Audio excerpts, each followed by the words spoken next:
Thank you for inviting me to speak. And Dmitry Yaranov from Memphis. We practice transplant medicine in the backyard of Dr. Lindenfeld's fortress right down the road. But I also I'm practicing transplant medicine in a cardiology desert of Mid-South. And back in time when I moved to Memphis from Cleveland Clinic, I thought that my main contribution to heart failure space in Mid-South would be expansion of VAD and transplant technology in the region. Little did I know the majority of my patients will never be candidates for VADs or transplants, and that's why I'm here talking about other options. So this is my disclosures. I'm going to try to get us back on time to leave time for conversation, so I'm just going to give you a very abbreviated version of this presentation. You've seen the slide before. This is the way our patients progress, but also this is the way we look at the heart failure. All we try to do in our clinics and hospitals is to make this curve not as steep, to expand or increase the runway for our patients and make fewer downturns in this slope to make sure that there's less heart failure hospitalizations and ultimately their quality of life is getting better. So you've heard the words about the window of opportunity. I would argue that all we're trying to do nowadays is to expand this window and make it wider and wider to make sure that when can think about heart failure trajectory more so in a lifetime, as a lifetime event or from lifelong perspective, rather than just separate events on the advanced side, early side, or this window of opportunity. So I have a few cases to show you how different windows, some windows can get wider. So this is a very unfortunate 23-year-old lady that has peripartum cardiomyopathy in YHA class 3B, very pronounced symptoms, cannot take care of her 3-year-old. Not an ICD not by V candidate. Her QRS is rather on the smaller side. She was diagnosed in 2021 and at the age of 20. She got on a really good guideline-directed medical therapy, up titration of which was limited by symptomatic hypotension. She's in Correct 12.5 and a low dose Entresto with spironolactone, dapagliflozin, and even vericiguat made it to the mix.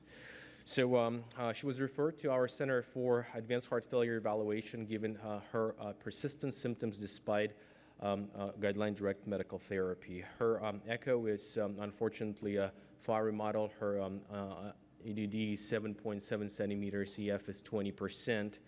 She did get cardiopulmonary exercise test as one of the main modalities of us looking at her overall prognosis and triage for a patient like this. She could barely exercise. Her peak VO2 was 8.2 with good RER and VVCO2 slope of almost 25.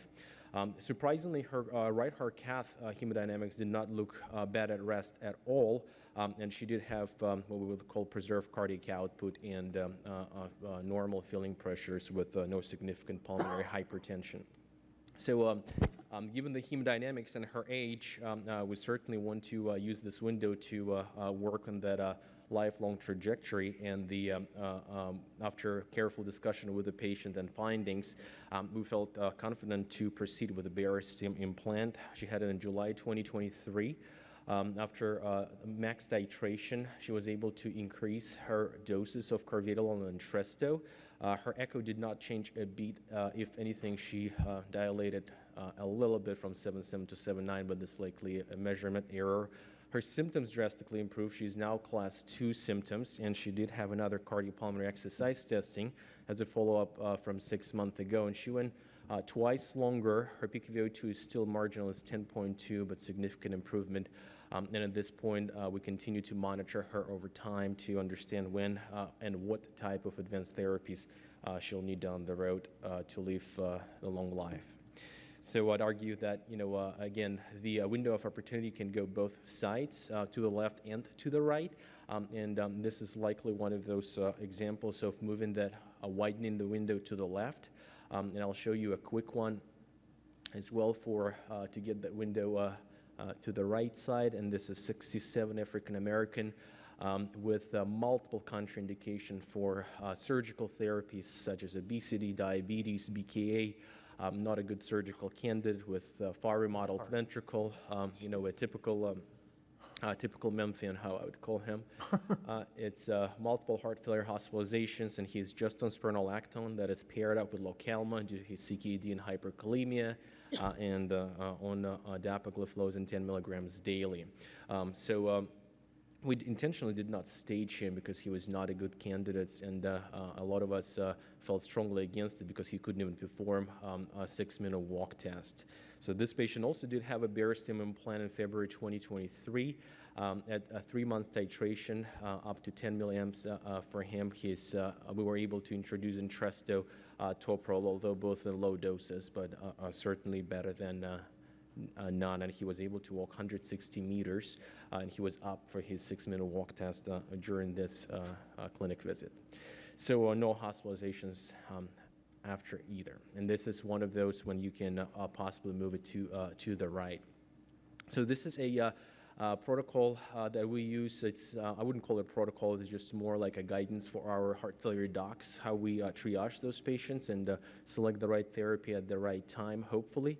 I don't want anyone to be deceived by cardiopulmonary exercise testing as the cornerstone of it, but in our group, we do it all the time because we are skewed that way, but certainly there's multiple practices in Mid-South who don't have even an access to cardiopulmonary exercise testing, and that should not preclude the care of those patients.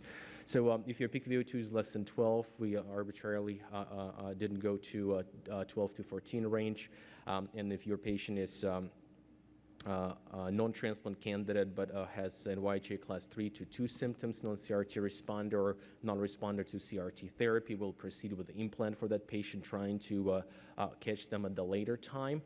This is the time when you will see a little bit fewer responders per se for therapy, but likely you still can get a lot of those patients back on the trajectory.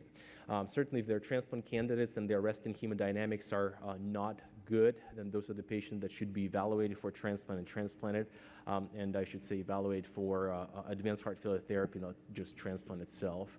And then those with borderline or normal resting hemodynamics, this would be the patients who would be considered for Barostim to echo or maybe just to underscore the data that Dr. Lindenfeld just showed us with 74% risk reduction in delaying the therapies, advanced therapies, to make sure that the runway can be expanded.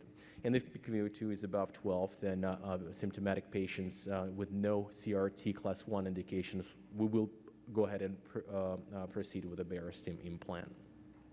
Just a couple differences what we'll do different in terms of titration. I always urge all our docs to adjust the diuretics. Natriuresis is one of the things that happens with BAT as soon as you start the therapy. So we do adjust diuretics for those patients who are on excellent guideline-directed medical therapy at every visit to make sure they don't over-diurese. For those patients who were not on guideline-directed medical therapy or were not able to tolerate it due to particularly hypotension, or GDMT naive patients, those are the patients we will be assessing every time for potential initiation and rapid titration of guideline-directed medical therapy, given the mortality benefit of the drugs. And then for those who have other reasons for intolerance or for a lack of uptake, whether it's a financial toxicity, whether any other reasons, those would be triaged separately, and those would be approached differently, and those patients will have individualized type of GDMT titration and the device titration. So in a follow-up, I want to say that the window of opportunity is there. It's becoming wider. We have not just anecdotal experience anymore, but rather data on this. I think we need to keep thinking about heart failure continuum and the lifelong care of heart failure patients. Whether we want to measure it with years added or therapies delayed, it's up to discussion. Quality of life absolutely matters, at least in my part of the country, and for some matters even more than quantity. Individualize, initiate, titrate. GDMT still works, and it's a great device to get those patients on GDMT. And I hear this a lot, and I can attest that use of devices like Barostim does not decrease your VAD or transplant numbers in your center. If anything, that those keep increasing. So thank you. I think that's it. Hopefully we have time for discussion.